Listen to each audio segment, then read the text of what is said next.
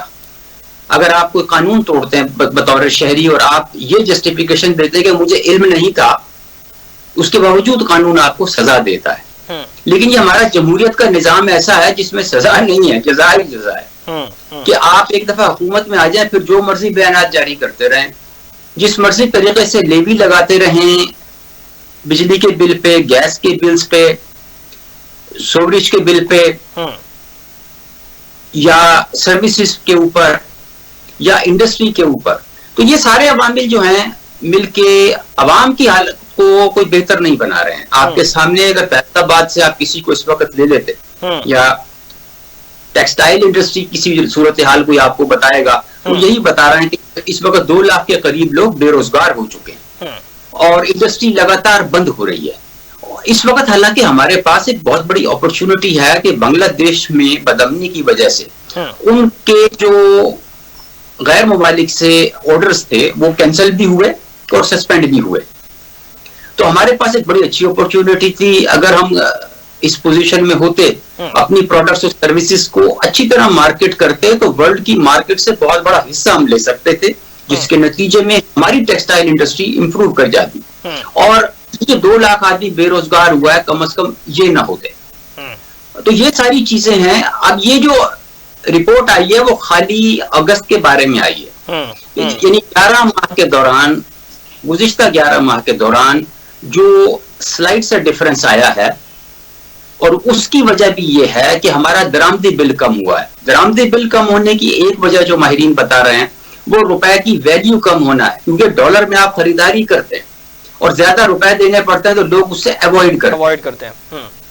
تو یہ ایک اس میں ایلیمنٹ بتایا جا رہا ہے. تو گزارش یہ ہے کہ یہ کوئی اتنا بڑا وہ کمال نہیں ہو گیا کہ ہم یہ سمجھیں کہ عوام کو بہت بڑا ریلیف مل گیا، کیونکہ ہمارے ہاں تو بجلی کا بل ہی عذاب بنا ہوا ہے پبلک کے لیے. وہ اس ڈیجٹ کے نمبرز کو یا 0.025 کو کیا کرے گی؟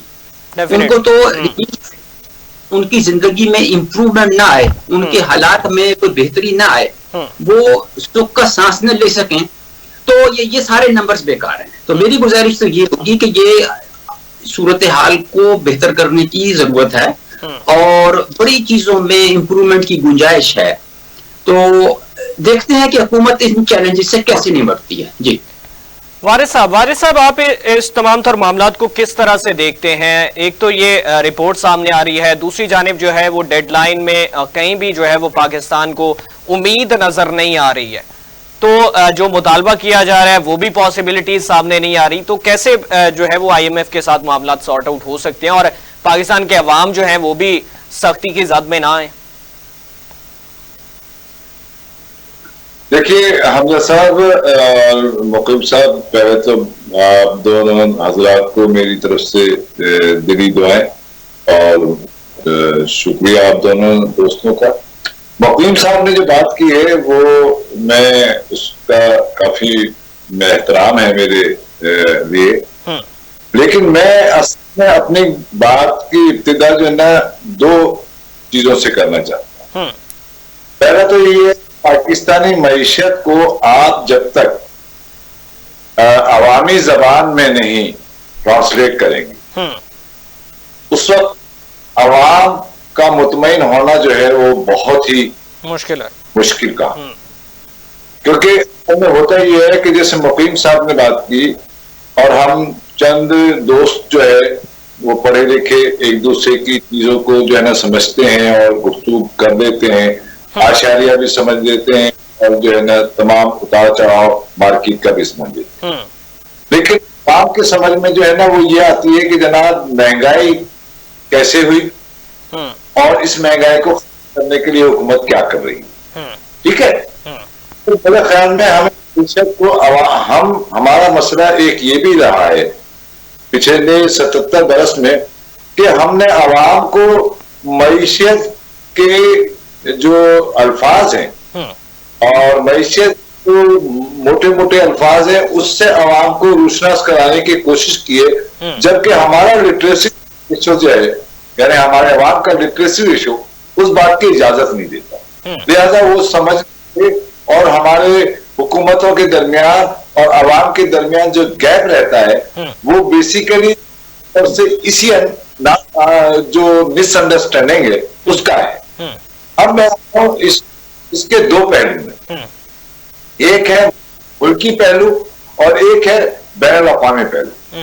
ملکی پہلو جو ہے 4 عناصر جو ہے نا ہماری معیشت کو بہت بری طریقے سے یعنی نقصان پہنچا رہے ہیں یا انہوں نے گویا رکھا۔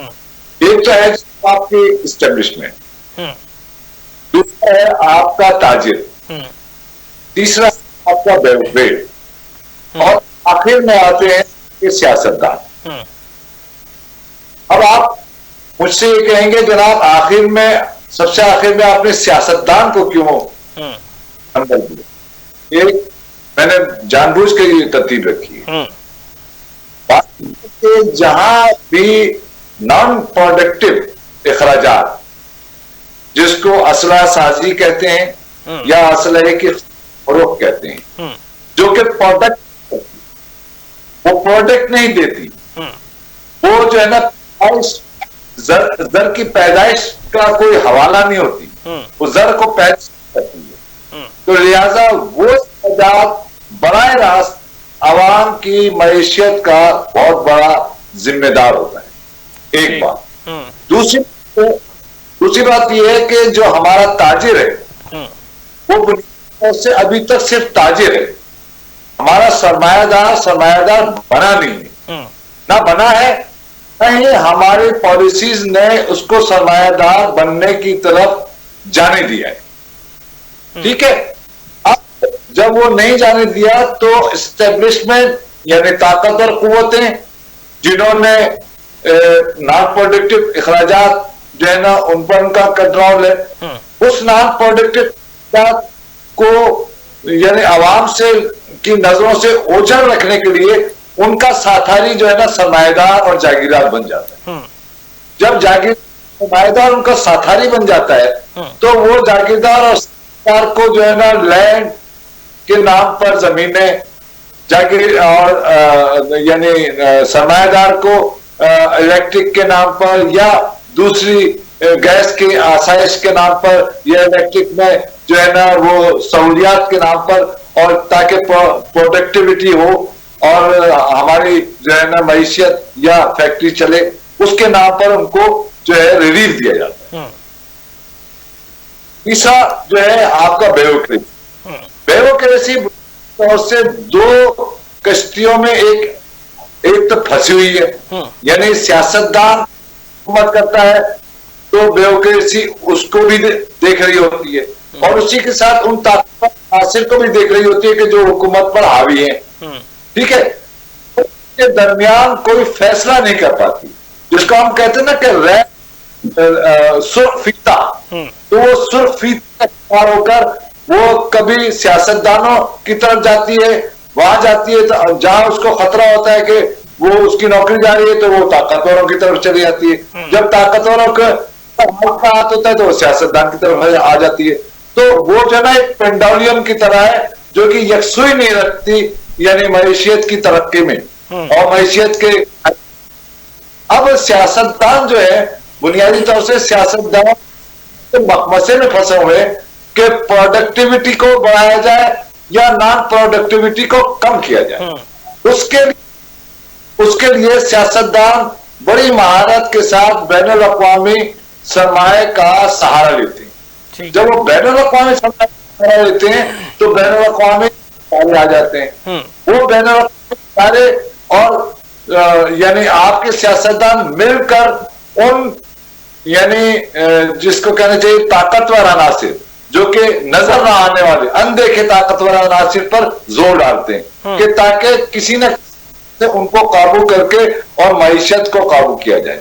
اصل میں یہ ہے، یہ چومکھی لڑائی کا جو جملہ استعمال کیا مقیم صاحب نے، یہ پچھلے 77 برسوں سے چل رہا ہے یہ چرخہ، یہ چومکھی لڑائی۔ تو یہ جب تک آپ اس چومکھی لڑائی کو سمجھیں گے نہیں اس وقت تک آپ کی معیشت سمجھ میں نہیں آئے گی. سوری, آپ نے کام تو یہ کیا ہمارے ماشاء اللہ نے کہ پروڈکشن کے نام پر انہوں نے فیکٹریاں لگوائیں, سرمایہ کاری کری, لیکن پروڈکشن کو جو ہے نا وہ مواقع نہیں دیے جو کہ معیشت کو وہ سدھار سکے, کیونکہ وہ اپنے رکھنا چاہتے تھے. معیشت کو کنٹرول میں رکھنے کی کوشش کی جائے گی طاقتور گروپس کی جانب سے, طاقتور عناصر کی جانب سے, طاقتور مافیا کی جانب سے, اس وقت تک سیاستدان اور سرمایہ دار میں اس کو سرمایہ دار نہیں سمجھتا ہوں, تو وہ اپنی پروڈکٹیوٹی نہیں دکھا سکتا. اب آ جائیے بین الاقوامی معاملات کا. بین الاقوامی معاملات کہ آپ کا پورا خطہ زمین جس کو کہتے ہیں گلوب کہتے ہیں, عالمی طور سے آپ کے ہاں سامراجی اور سرمایہ داری کا غلغلہ ہے. سرمایہ داری چاہتا کہ سرمایہ داری غریب کا خون چوستی ہے, اس کا استحصال کرتی ہے, ذریعہ تلافی اس کا بڑھاتی ہے. تو بات یہ ہے کہ سرمایہ داری اگر کوئی یہ سمجھ رہا ہے فن خان کہ سرمایہ داری کوئی عوام کو ریلیف دینے کا نام ہے, تو یہ عوام کو جو یعنی ادھر ادھر بھٹکانے کا تو نام ضرور ہے. بھائی جب تک آپ کا پاکستان کی پروڈکٹیوٹی ایکٹیویٹی نہیں ہوگی تو آپ مجھے بتائیے کہاں سے درست کریں گے. آپ پروڈکشن نہیں کرتے, آپ جو ہے وہ خریدار ہیں. آپ پوری مارکیٹ سے خریداری کر کے اور آپ یہاں پر ان کے ایجنٹ بنے ہوئے. آپ پروڈکشن نہ آپ پانی, نہ آپ کے پاس گیس کی پروڈکشن ہو رہی ہے, نہ آپ کے پاس بجلی کی پروڈکشن ہو رہی ہے, نہ آپ فیکٹری پروڈکٹ کی پروڈکشن ہو رہی ہے, نہ آپ کی اشیاء کی پروڈکشن ہو رہی ہے. تو جب آپ کے وسائل کی پروڈکٹیوٹی میں تبدیل نہیں ہوں گے اس وقت تک معیشت کو سہارا نہیں ملے گا. یہ سر پٹک کے رہ جائے, کچھ بھی کر لیں, جب تک آپ پاکستان کے مزدوروں کے حقوق, ان کے محنت, ان کے وسائل کو جب تک منصفانہ طریقے سے جو ہے پروڈکٹیوٹی میں نہیں لائیں گے اس وقت تک پاکستان کی یہ قطعی نہیں ہو. دکھاتے رہے. دیکھیں یہ بین الاقوامی ادارے کیا کرتے ہیں, یہ اشارے دکھا دکھا کر لوگوں کو لالی پاپ دیتے ہیں, یہ دھوکہ دہی کرتے ہیں کہ یہ ان سیاستدانوں کے طاقتور عناصر کی پشت پڑھائی کر رہے ہوتے ہیں جو کہ عوام کا خون چوس رہے ہوتے ہیں. تو میں ان اشاریوں کو جو ہے نا ایک گمش کے علاوہ اور کوئی حیثیت نہیں دیتا. ٹھیک ہے مقیم صاحب, وارث رضا صاحب ہمارے ساتھ موجود ہیں. یہاں پہ ایک شارٹ بریک لیتے ہیں, تو بریک کے بعد واپس آتے ہیں تو بات کریں گے. جو چائنا کے وزیر اعظم ہیں وہ پاکستان کا دورہ کر رہے ہیں اور اس میں جو دو اس میں بے اہم پہلو سمجھے جا رہے ہیں, ان کا دو طرفہ تعلقات کے حوالے سے اس کو دیکھا جا رہا ہے, اور دوسرا یہ کہ شنگھائی تعاون تنظیم جو ہے اس میں چائنا کی نمائندگی کریں گے وزیر اعظم جو ہیں چائنا کے. بریک لیتے ہیں, بریک کے بعد واپس آتے ہیں, ہمارے ساتھ رہیے گا.